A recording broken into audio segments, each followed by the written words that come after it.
In these videos, I'm going to go through step by step how I make one of my products, in this case, a Sporran. So to begin with, I'm going to make the front flap. And this front flap will also act as the belt loop, which will be located in the back, but we'll see that later. So to start with, I designed a pattern for this piece. I cut it out of paper. I placed it over a piece of vegetable tan leather and came up with my master. Now the reason I come up with a master is these paper patterns are kind of hard to trace around. So if you have an actual master and you're going to be doing multiple pieces, it's better to have a master that's got some thickness where you can run your stylus across. To mark this on my raw piece of leather, I'm going to use this metal stylus, which won't leave any kind of a colored mark, but it will leave a slight indentation which I will be able to see to cut out the piece. So I begin by looking for a nice section of leather that's fairly free from blemishes. There's always going to be blemishes on a vegetable tan piece of leather like this. It's a natural material, comes from a cow. Cow's out in the field, running up against trees, barbed wire fences, who knows what. And so there's going to be different marks and imperfections in the leather, which I believe actually add to the uniqueness of each piece that I make. So, but you don't want major flaws that are going to interrupt the dyeing process or the sewing or construction process. So once I've got my master, and once I've got the area that I think I'm going to use to cut this piece out, I get it in place, and then I start tracing. So I'm going to use a leather knife, and I've also got my stylus that I just used, and I also have a number 11 blade and a standard X-Acto handle, and my straight edge, which I'll be able to use for some sections of this particular piece. But most of the piece will be cut out freehand. So I've also have my goggles on, because I'm an old guy, it helps me to see. So it doesn't really matter where I start.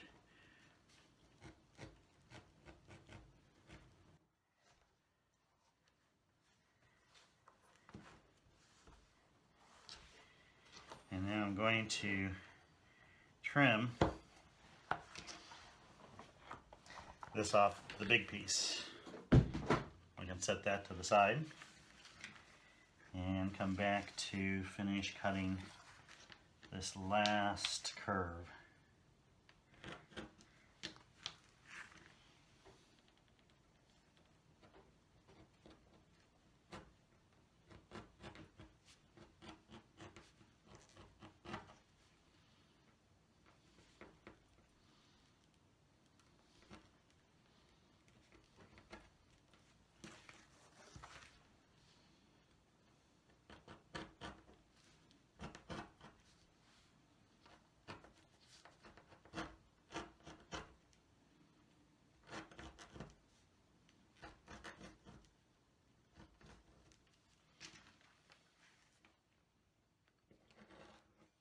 Alright, so there we have our first piece. So here I'm adding some of the details or some of the structural details of the flaps for the sporrans that I'm working on. Essentially, we're going to have these two slits where the kilt belt will slip through the sporran, hold the sporran to the belt that way. Now, I don't know how other people do this, and there's probably better ways to do this, but I do it. I have to cut it by hand. I don't have a punch tool that's the right size or the right dimensions to do this, so I'm cutting it by hand.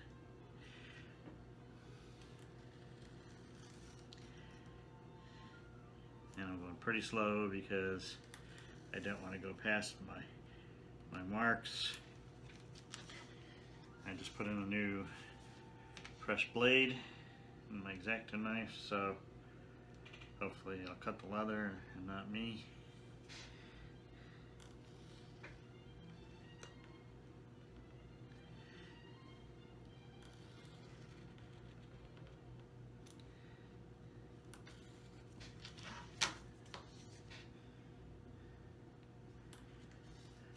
fortunately for most of it. I can use a straight edge.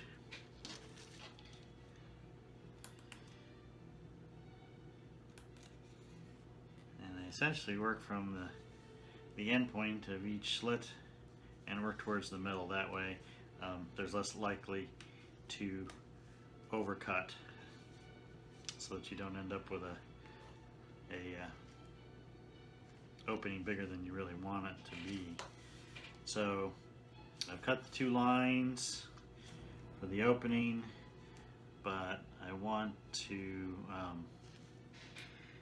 have the top edge just a little different than just a straight cut.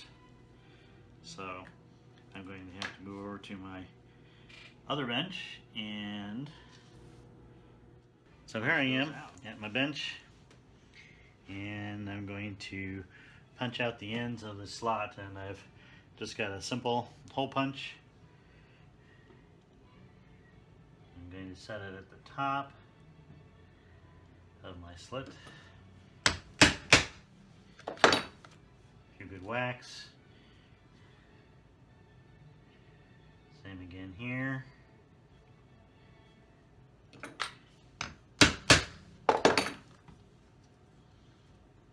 And then again on the other end of the slot.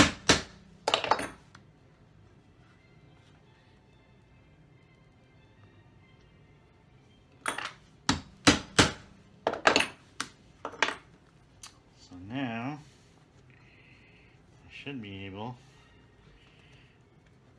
to pull these pieces right out. Apparently I didn't make my cut through enough.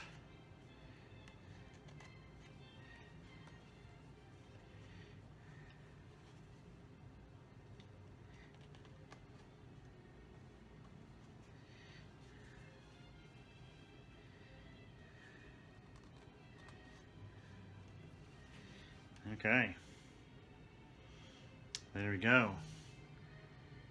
I'm kind of checking to make sure that those look right to me. Look pretty good.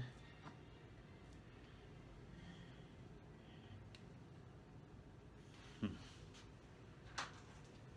you can see, I don't keep the neatest bench, so I'll line them up here.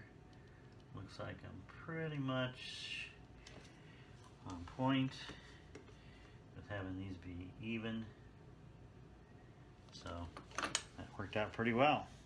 So now the next step on this and on my flaps, I would be wetting these down, what they call casing the leather, making it wet in order to apply my stamp. I have a logo stamp, my Moncrief Leathers logo, that I imprint on all of my work so that you know it came from Moncrief Leathers. So that'll be the next step before dyeing.